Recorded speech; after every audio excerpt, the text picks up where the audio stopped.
Y ahora sí, como decíamos, recibimos a un invitado muy, pero muy especial, Oscar Cocayo de Articia, ya con nosotros. ¿Qué tal, Oscar? ¿Cómo estás? Gracias por venir. No, buenas tardes. No, gracias a ustedes por la invitación. Uno se siente un cordobés más en las pantallas de la televisión y poder compartir y disfrutar y hablar de fútbol, para mí es un placer, un gusto. ¿En qué andás ahora, en este momento? Acabo de salir del Kempe, pedí permiso. Tenemos entrenamiento de los arqueros los martes y jueves, lunes y viernes lo más chiquito, con Julio Ledesma, y después con el Pisaflores, Gastón Olmedo, Matías Albornoz, el Federico Espalina y los otros profesores, Giselle, otras dos chicas. En la escuelita de fútbol de la Agencia Córdoba Deporte, 350 niños, 50 niñas y 300 niños de 5 años a 16. Y los días miércoles tenemos los encuentros, donde vienen las escuelitas del interior o de la misma Córdoba. Los recibimos en el estadio, conocen el vestuario donde estuvo la selección argentina, una charla, foto en la cancha principal sin tocarla, y después en la cancha auxiliar se arman 9 canchas, según la cantidad de niños que vengan, de las categorías, y juegan en la escuelita del Kempe con las otras 2 escuelitas, todos contra todos, cada 10 minutos se van cambiando, sin árbitro.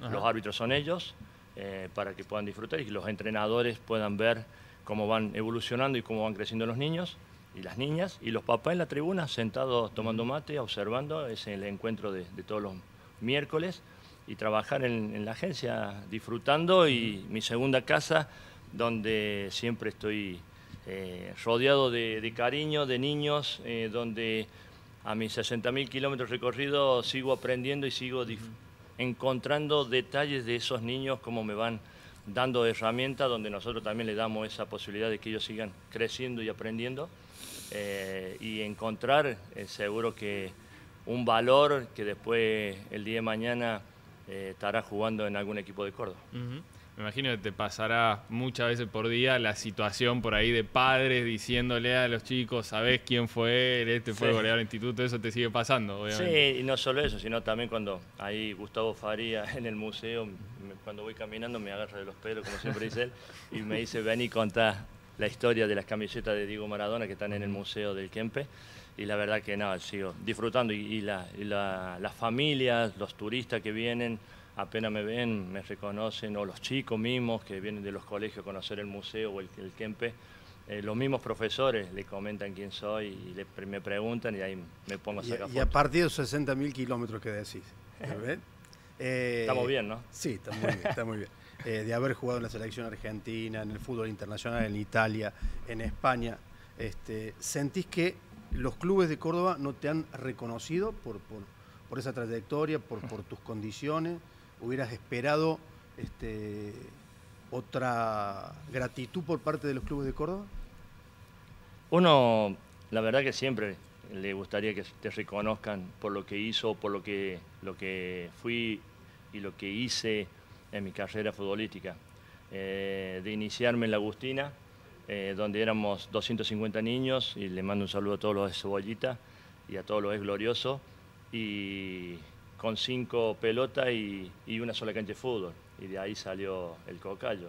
Como así salió Dybala, como salió el Chino Romero, como salió Guanchope, que se saltó la tapa y se vino a la Florida, claro. Y de tener el Ernesto Corti, que entrenábamos juntos, y a veces juntábamos la maderita para dársela al perro Pizarro y que nos calentara el agua para ducharnos después, y esas cosas de la Agustina. Bueno, ¿y en instituto sentís que no te han reconocido? Ellos sabrán, me gustaría estar siempre trabajando para la institución, porque uno nació ahí, se formó. Instituto me dio el nombre, la Agustina me dio el nombre, Alta Córdoba me dio ser el Oscar de Articia, el profesional que el día de mañana. Fuiste muy agradecido cuando te alejaste, porque inclusive sabemos que hiciste una donación importante en dinero. ¿Cuál fue el momento de quiebre con la dirigencia de instituto, con el hincha? El paso de Talleres. El paso de Talleres siempre te marca, de ser el ídolo a no ser el ídolo. Tengo varios ídolos, como el Negro Pelé, que se tatuó mi firma y siempre me manda mensajes, y varios hinchas también. ¿Pero pensás que ahí hubo...? Sí, ahí rompes algo del vínculo del ídolo, pero después tuve la suerte de dirigir con Miliki, aparte de ser el goleador histórico, tener la cancha número 9 a mi nombre, y donde 700, 800, 900 niños que pasan, o adolescentes, pasan por ahí y ven en la cancha número 9 y tiene mi nombre y están los goles que hice. Eso te marca como jugador, pero uno es profesional, Fernando, y vos lo sabés. Así es. Y me tocó jugar en el Cádiz de España y jugué contra el Tenerife y le hice gol, y después me compró el Tenerife y le hice gol el Tenerife contra el Cádiz. Y esas cosas que tiene el futbolista. Uno es profesional y en ese momento necesitaba un delantero y bueno, tuve la suerte de jugar. Como me hubiera gustado jugar en los 5 equipos de Córdoba, en Belgrano, en Racing de Nueva Italia. Tuve la suerte y justo se va el Nano Arián y llegó el Negro Ramos y trajo otro delantero y no pude jugar en Racing. Y en Belgrano justo se va Luis Fartime a Tigre y acá estaba la oportunidad y hablando con el Negro Nieto, que era el técnico, no pude entrar a Belgrano. Pero, o sea, ¿te hubiera gustado jugar en el resto de los clubes? Acá en Córdoba siempre lo voy a nombrar a mi gran amigo y compañero de vida del fútbol, el Víctor Heredia. Sí, señor. Ñañaca. Ñañaca jugó en los 5 equipos y dirigió los 5 equipos. Y me entendés, y también salió de instituto. Y bueno, eso, el hincha lo entiendo y lo comprendí.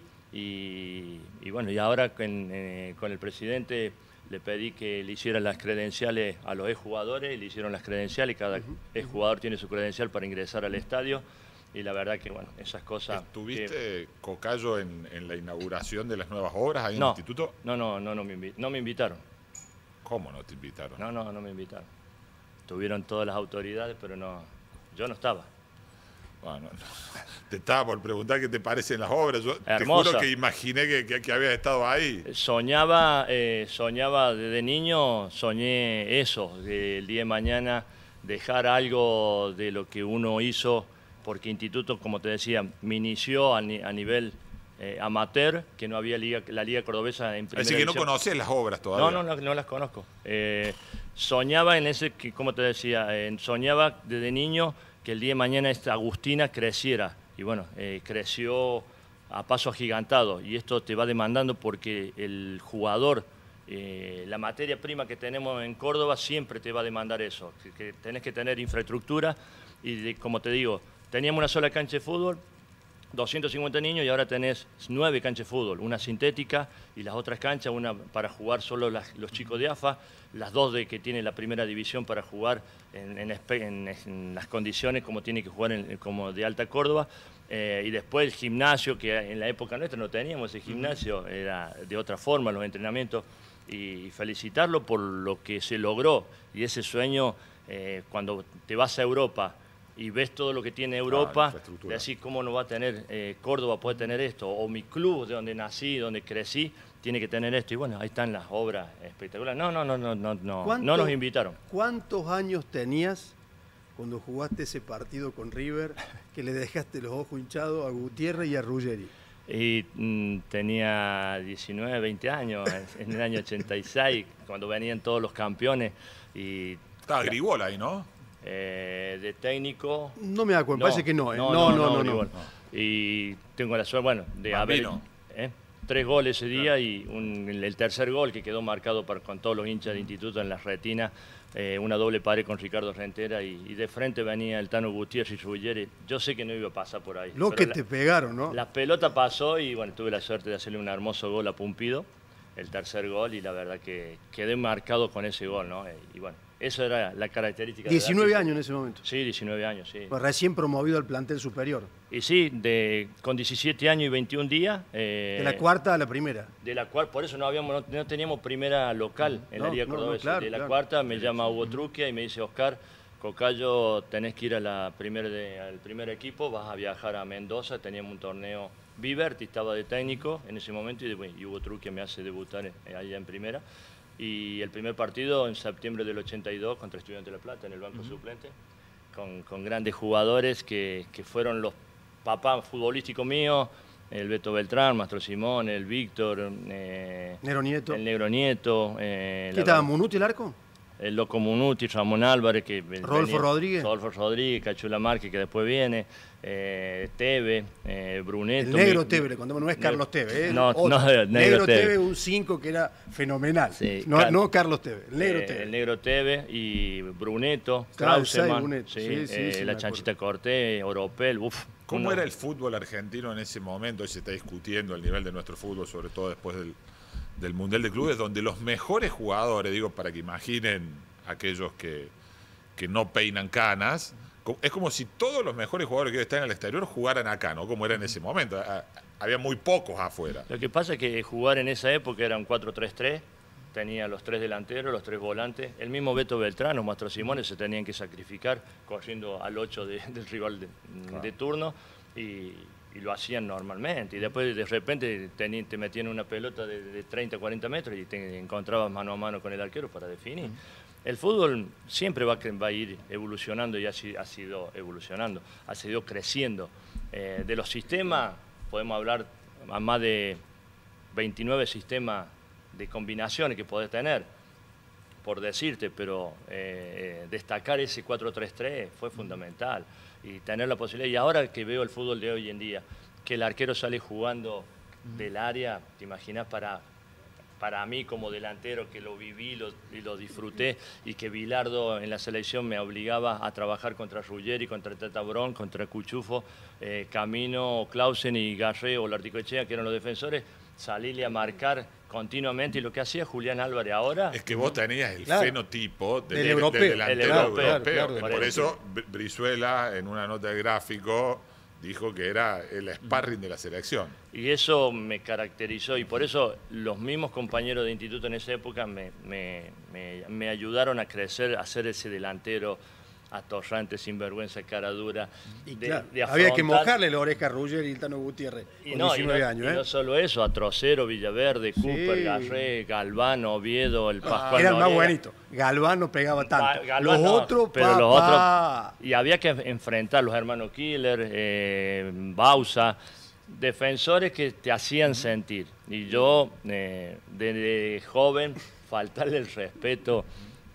No solo porque ya tenían una trayectoria, yo porque quería ganarme ese lugar, ¿no? Si Bilardo hubiese jugado con un centro delantero, ¿te parece que hubieses tenido alguna chance de estar? Sí, seguro, sí, porque Carlos era de jugar liberándole el espacio a Diego ahí en la zona frontal y un delantero por afuera o por adentro, que siempre estuviera marcando o Valdano o Pasculi, que jugaba de 9. Valdano siempre jugó por afuera. O en la época cuando estábamos en la selección juvenil, Pachamé tenía De Sotti, el Turco García, Graciani y Gabriel y Oscar de Articia por adentro. Esos éramos los delanteros que tenían. Y algo de Sotti, sí, que después lo tuvo Bilardo en la mayor. Juega la final del Mundial del 90, que yo me lesiono con Diego en la Fiorentina-Nápoles, un partido de Copa Italia, y no pude jugar ese Mundial, pero seguro que hubiera estado ahí. Ese cambio en el fútbol que notás, digamos, del otro tiempo de antes a ahora, ¿lo ves también en los chicos? Que hoy les enseñás, lo podés ver jugando desde chiquitos, cómo van intentando incorporar cosas del fútbol. ¿Lo ves también en los niños? Digamos, ¿va de abajo para arriba? ¿Sabes lo que veo a los niños? Que no lo dejan crecer como ellos quieren. Porque le van implementando juegos, tácticas de los equipos de primera. Y vos, al no dejarlo soltar, que fluya y que disfrute y que juegue ese niño, ahí es donde encontré el talento. La principal diferencia para mí es la falta de potreros hoy, ¿no? Es que hoy los pibes, para jugar al fútbol, tienen que pagar club, una cancha de fútbol de césped sintético. Sí. Por eso surgen más juveniles del interior, donde tienen todavía el campito, tienen el potrero. En la ciudad no hay chance. No, y tienen la libertad de poder jugar y expresarse de esa manera. En el caso, veo muchos chicos en los colegios, bueno, en los colegios sí, porque tienen el Babi. Ahí sacás el talento. Ahí donde la pisan, la tienen, la quieren, quiero demostrar o jugar. Después cuando vas a una cancha grande tienen más posibilidades. Pero sí, el niño o el adolescente, por tener un sistema de juego, no lo dejas que fluya la inteligencia o la calidad y la viveza que tiene cada niño. Y eso me imagino que es muy difícil de acomodar, porque una cosa es que venga un pibe que tiene la habilidad, que tiene el potrero, y vos lo ordenás en la cancha, le decís, bueno, esto en el fútbol profesional se hace así, pero cuando el pibe ya no lo trae, ya está como sistematizado y no tiene la gambeta, no tiene la viveza, es muy difícil incorporarlo, ¿o no? Es difícil, pero mientras vos le des las herramientas, lo va a entender y lo va a comprender. Y aparte son esponjas en receptar información y mensaje. Mientras vos tengas la posibilidad de tenerlo y darle toda esa información, ellos van a tratar de jugar. Después, por eso digo, dejarlo, liberarlo, no obligarlos a tantas tensiones o obligaciones dentro del campo de juego, que decir, vos tenés que hacer esto, esto, esto y esto. No, a veces tenés que romper el molde y poder disfrutar. Es lo que está pasando a veces en el fútbol de hoy en día, de jugar estructurado. Ciertos equipos juegan estructurado. ¿Por qué? Porque ya tienen esa calidad o esa confianza del compañero de darle un pase de 5 ¿Sabe cómo te la va a devolver? o de 10 metros y vos le tirás un misil y lo vas a receptar y ya sabe qué está pensando y qué ya está pasando tu compañero. Romper ese molde para que pueda fluir más todavía el juego. Cayo, si tenés que elegir un equipo de los muy buenos que has integrado, ¿cuál elegís? Bueno, lo que pasa es que cuando estuve en la Fiorentina, jugar con Roberto Baggio, que era muy simple, jugar con Maradona, con Beltrán, Mastro Simone, Felipe Miñambre, Diego Latorre, todos los talentosos que tuve la suerte de jugar. En Argentino también jugaste con una linda banda. En Argentino Junior, que justo se van los grandes y que llegan los jóvenes, Rudman, Cáceres, Lorenzo Mayor, Macalister Redondo, claro. Caña, Trapazo, el Bocha Batista.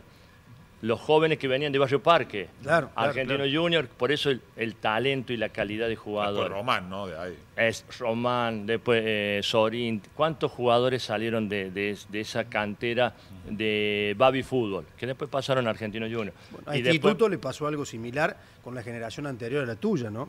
Claro, con Mamadera, Anelli, que venían del Babi, del Babi de los colegios del Roble, de Sagrada Familia, y ahí los Gorreta eran los captadores de talento. Gorreta y Turza, claro. Se sacaban los jugadores. Se sacaban los ojos por los jugadores. Y eso es lo que siempre tuvo esa diferencia. Pero de jugar en la Fiorentina y después jugar, cuando llego al Cádiz, se va justo Mágico González. Pero jugar con el Indio Vázquez, que jugaba en Vélez, o Mario Usillo de 9, y jugar con, ¿cómo era el pibe este? Con número 10, un talentoso del Cádiz. Después en el Tenerife, los 3 años, encontrarme con Redondo, que estuve en Argentino Junior, después encuentro Redondo nuevamente, Felipe Miñambre, Diego Latorre, con Pizzi, 2 argentinos, y jugábamos los 2-9, y Valdano nos hacía jugar con los 2-9. Uno por que había menos distancia tal vez entre el fútbol argentino y el fútbol europeo? Digo, a lo mejor el nivel del fútbol argentino era más alto y no era imposible que un jugador se inserte en ese fútbol, en el fútbol europeo. En ese momento éramos unos privilegiados porque éramos 3 extranjeros. Claro, solamente. Contra 22 españoles o 22 italianos y tenías que ganarte el lugar y el respeto. Y esa calidad de jugador como argentino la ganábamos rápidamente porque queríamos triunfar en el fútbol europeo. A nivel mío, como decía, tuve la suerte de ser ese delantero europeo porque yo crecí de esa manera y para mí me fue simple y fácil. ¿Por qué? Porque me adaptaba rápidamente a los compañeros que tenía, a Chano, a Fernando Redondo, Felipe, Ezequiel Castillo, Diego Latorre. Diego Latorre el otro día me comentaban que le preguntaron en el programa donde trabaja él, ¿con qué compañero te sentiste más cómodo? Cocayo. Y nombró dos delanteros que me marcaron, Batistuta y de Articia. Y porque para ellos era simple. Es lo mismo que le preguntaba al Beto Beltrán o Mastro Simone, que en paz descanse, o igual que el Rul, o los jugadores que en ese momento me tuve la suerte de que con un solo movimiento, o Roberto Baggio, con el Nápoles empezamos ganando 2-0 y hace 2 goles Roberto Baggio, después perdimos 3-2 con Maradona, pero con el solo movimiento que le hacía a Roberto, él ya sabía que tenía la jugada personal para él, la jugada segunda para mí y la tercera para un compañero que iba por afuera. Contanos tu experiencia con Diego. Primero como rivales en el Calcio y posteriormente como compañero en aquella selección que se consagró en México posteriormente. Y con Diego, apenas llego a Florencia, me hace una invitación a su programa del día lunes en Nápoles. ¿Y fuiste? Y terminé de jugar ese domingo, Fernando. Y ya tenía 2 choferes con un Alfa Romeo esperándome en el hotel. Dice Diego que tenés que viajar a Nápoles. Mira qué linda foto esa con Diego, ¿eh? Esa foto está firmada, la última firma que tiene, que cuando estuvo Diego acá me la firmó el póster y con eso le hago un presente así a los amigos de que son maradonianos, le dejo esa imagen, esa foto a los amigos. Bueno, y te invito al programa. Me invito al programa, me escapo de Florencia, me voy de Florencia con Sandra embarazada de Ariana y Jonathan. Llegamos a Nápoles a la madrugada del día lunes, el programa a las 10 de la noche del lunes. Estoy en Nápoles, en la isla de Capri, pim, pum, almuerzo, llego al programa, termino el programa, tenemos que ir a cenar. Y no le puedo decir que no, Diego. ¿Cómo le voy a decir que no, Maradona? A cenar con Diego, listo. No, que Diego tengo que estar en el entrenamiento del martes, 2:30 de la tarde.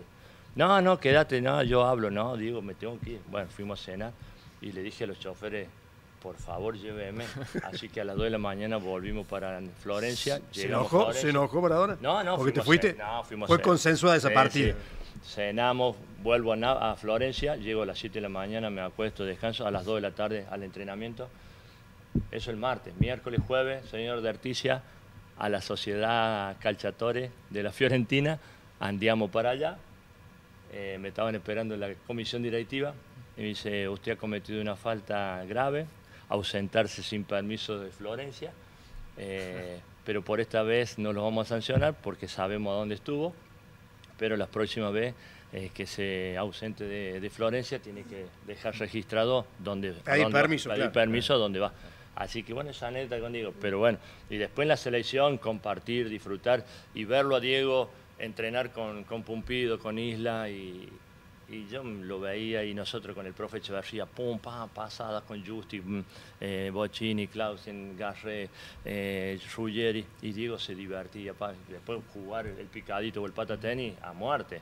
Terminaba el entrenamiento, nos volvíamos al hotel, a menos, 200, 300 metros de donde entrenábamos, y se sentía una voz, Diego, y te das vuelta, el profe Signorini, vamos, el entrenamiento específico que tenía ese hombre, impresionante. Y después compartir viajes, compartir regalos. Bueno, en el Museo del Kempe está el reloj de oro exclusivo de Diego, que se lo regalaba a la gente, a los amigos. Y para mí, después de la lesión, vino, me regaló unas camisetas que se los di a los médicos. Usaba 2 relojes Maradona. Sí, pero este era un exclusivo que dice Maradona. Es muy bonito. Y está en el Museo del Kempe para que lo puedan disfrutar y ver. Y en un viaje a Colombia con la selección argentina por las eliminatorias, creo del 85, me llama a la habitación, y Cordobés venía a la habitación, te llama Diego, fui a la habitación, me dice elegí, había botines Puma de cuero de canguro que le habían llegado de Alemania y él por respeto saca un botín tapón bajo, un tapón alto de aluminio y cuando ya está Diego, listo, gracias, me dice no, y cuando voy llegando vení, vení, no, me tiro con un ojo, vení, elegí más. Y me llevé como 5 pares de botines, 5 pares de zapatillas, conjuntos, Puma. Esas cosas que tenía Diego. No, Diego, dentro del campo de juego tenías que demostrar el doble de él. No podía estar a la altura por lo que él sabía, lo que él generaba dentro del campo de juego. Pero sí tenía que estar a la altura de la competencia por lo que te exigía, no solo por el ser el compañero. Y después cuando jugamos en contra, Fiorentina-Nápoles, 2 partidos que perdimos en San Paolo 3-2, y en Florencia que empatamos 1-1 y después perdimos 1-0 Copa Italia en el campeonato.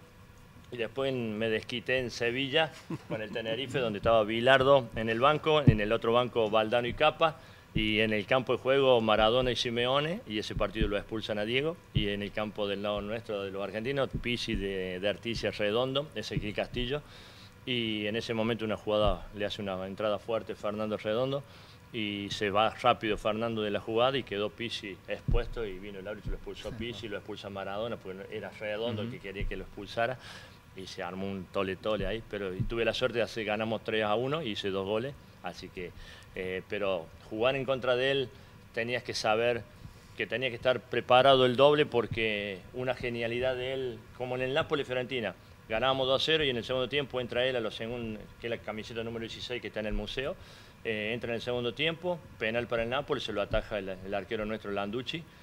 Y faltando 25 minutos, 3 genialidades de él, un gol de Careca, un gol del defensor, una jugada de él, 3 centros, 2 centros, y perdimos 3-2. Eso es lo que tenía Diego. Ya te quiero preguntar un poquito más por la época de la selección argentina, pero están llegando, Luli, muchísimos mensajes, por supuesto, dejándole su cariño y dejándole saludos y recuerdos también para el Cocayo, ¿no? Sí, dice por acá César, el Cocayo los primeros entrenamientos los hizo en la Atómica, en Alta Córdoba. Hola equipo, buenas tardes. Me duele todavía que haya jugado en el otro barrio. Córdoba no es Cádiz ni Tenerife, se vive de otra manera. Así todo lo quiero un montón al Cocayo. Es una parte de mi vida, se cuela entre los más lindos recuerdos con mi viejo en la cancha y se merecía la selección en el 86. Abrazo al gran goleador Oscar Alberto de Erticia, al tanque cordobés, dice Miguel del Márquez. Bueno, justo me da el pie para preguntarte por eso. El oyente decía, se merecía la selección en el 86. ¿Vos crees lo mismo? Sí, porque estaba en el mejor... Y siempre Bilardo dijo, los que estén en el mejor momento de su equipo van a estar llamados a la selección. Y por eso a los 17 años, para cumplir 18 ya estábamos en la selección juvenil con Pachamé, que soy subcampeón México 83, y en ese momento Graciani, De Sotti, Oscar Acosta, el Monito Zárate, Isla. Oscar Acosta, el de Ferro, ¿no? El 10 de Ferro. Y el Cepillo Acosta, el otro. Sí, los dos. Y Vanemerá, Gaona, Caposetti, Chicho Gaona. Basualdo, Chicho Gaona. Después vino Belgrano, ahí lo conocí Exacto. yo. Y te imaginás, en ese mundial, 2 goles le hicieron a Isla. Uno Van Basten en Holanda, 2-1, y el otro gol Giovanni, el brasilero, que perdimos la final. Pero te imaginás ya estar en la selección juvenil, sub-18, sub-23 y la mayor, y compartir con esos jugadores, con los campeones del mundo. De cualquier manera vos te sentiste parte, Sí, ¿no? nada, Porque sí. cuando vino aquella recepción, tras la consagración, te subiste al balcón en la gestión de Alfonsín, estuviste ahí con Diego, Sí. agarraste la copa, o sea, te sentías una parte de ese plantel al menos. Es como el Kun Agüero ahora en 2022. Le tocó lo del corazón al Kun, tuvo que dejar la selección. Y a mí me tocó eso, estar en la eliminatoria, que ahora entran 22 jugadores. Antes entrábamos 16. Y en la eliminatoria venía Diego y me dejaba su cartier de oro, y esto era la cábala. Y terminamos y estábamos atrás donde está el banco suplente de River, y estábamos ahí sentaditos esperando, terminaba el partido y ya nos íbamos al vestuario. Y ser parte de esa selección y estar en el balcón y ir a recibirlo. Y el día anterior, sábado, llamo a la concentración de México y me atiende Pumpido, Justi, el doctor Madero, Bocchini, el negro Almirón, y el cabezón Ruller me dice, Cordobés, Oscar, si salimos campeón del mundo te esperamos en Ezeiza. Y salió campeón del mundo, y fui a Ezeiza, los recibí, estuve con ellos.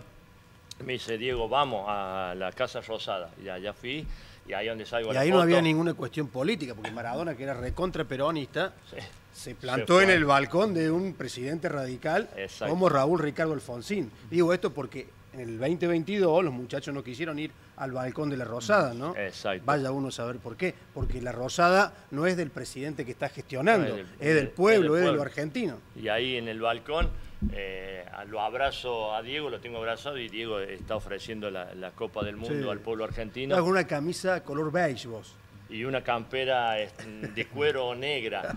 Así que y verme en la foto y con pelo, y ahora que no lo tengo, que lo extraño, y la gente siempre, no, vos estuviste en el banco, y como decís vos, Fernando, uno se siente campeón del mundo, no solo por no haber estado en esa convocatoria, pero bueno, quedé número 23 en esa lista, pero te sentí campeón del mundo por haber estado a las órdenes de Bilardo, de Pachamé, y de haber jugado con todos esos compañeros. Bueno, y a propósito de lo que decía del pelo, ¿por qué no le contás a los que no saben lo que sucedió? ¿Cómo fue que perdiste el cabello? Porque antes tenía una melena, hermosa. Sí, cuando surgiste, y por mucho tiempo, ¿no? Que te caracterizaba como futbolista esa melena. Y en esa época todos teníamos esa melena, ¿no?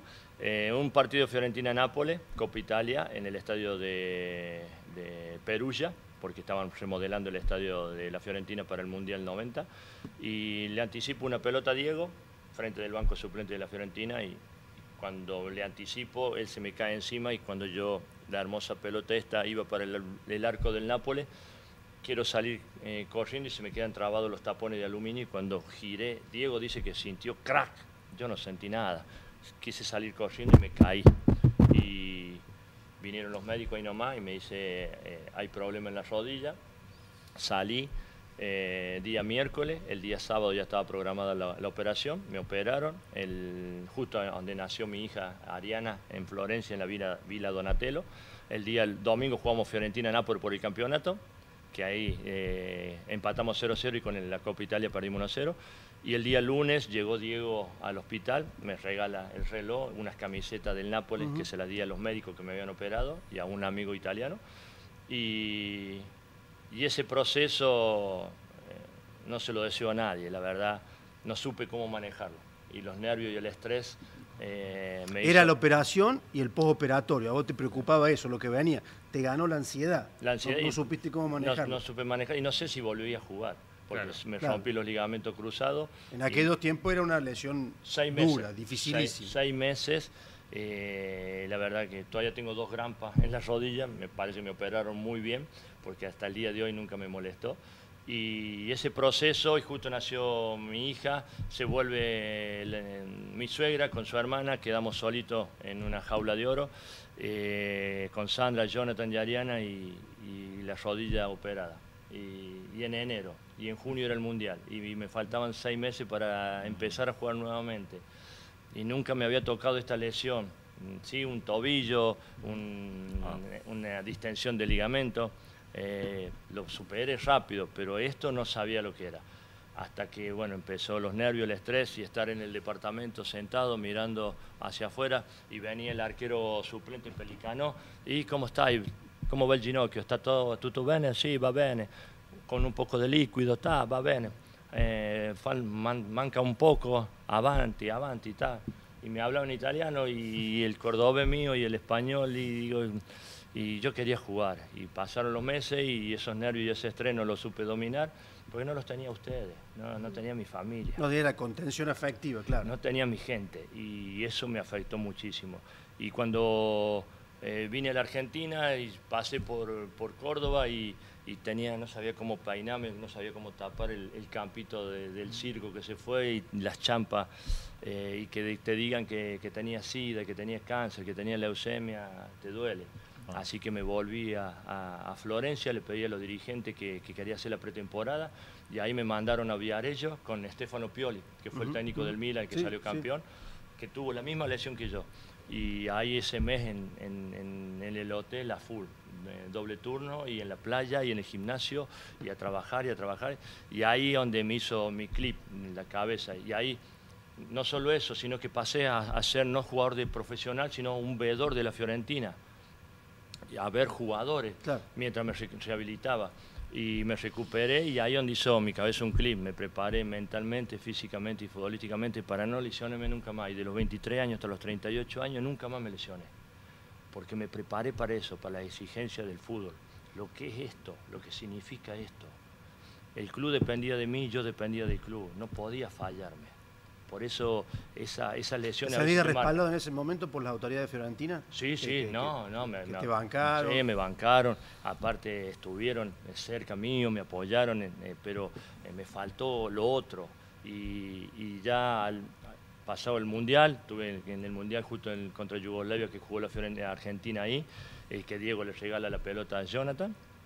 Y de repente pasaron 8 meses y ¿a dónde voy a jugar? Tenía la posibilidad de ir a Inglaterra y por el frío y por el idioma le dije que no y salió la posibilidad del Cádiz de España, donde estaba el Indio Vázquez y Mario Usillo, el Bambino Veira de técnico, el Hugo Vaca como manager. Y ahí el presidente Irigoyen me contrató 6 meses, salvamos el descenso, le ganamos al Málaga. Y en la promoción y un año más el Cádiz se quedó en primera división.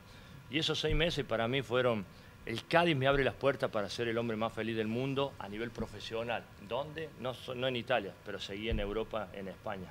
Y hasta el día de hoy, bueno, Dios me dio este look de tener, bueno, me bautizaron Mr. Proper en Tenerife, que es el Mr. Músculo de acá de Córdoba.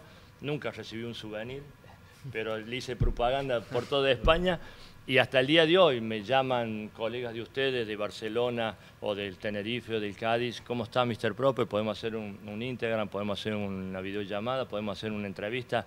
Y sí, le digo, cómo no, y se recuerdan y comentar y charlar de toda esta vida que uno disfrutó a lo largo de mis 20 años profesional.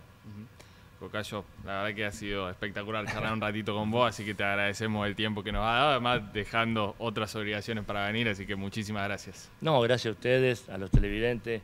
Este es Oscar de Artiza y Cocayo. Acá tienen un amigo en el fútbol y cuando me necesiten estoy en el Kempe trabajando y colaborando y viendo crecer a estos niños que el día de mañana son los futbolistas o los deportistas que tiene tanta disciplina y Kempe de nuestra Córdoba querida. Muchas gracias. Oscar de Artiza charlando con nosotros en Siempre al 10.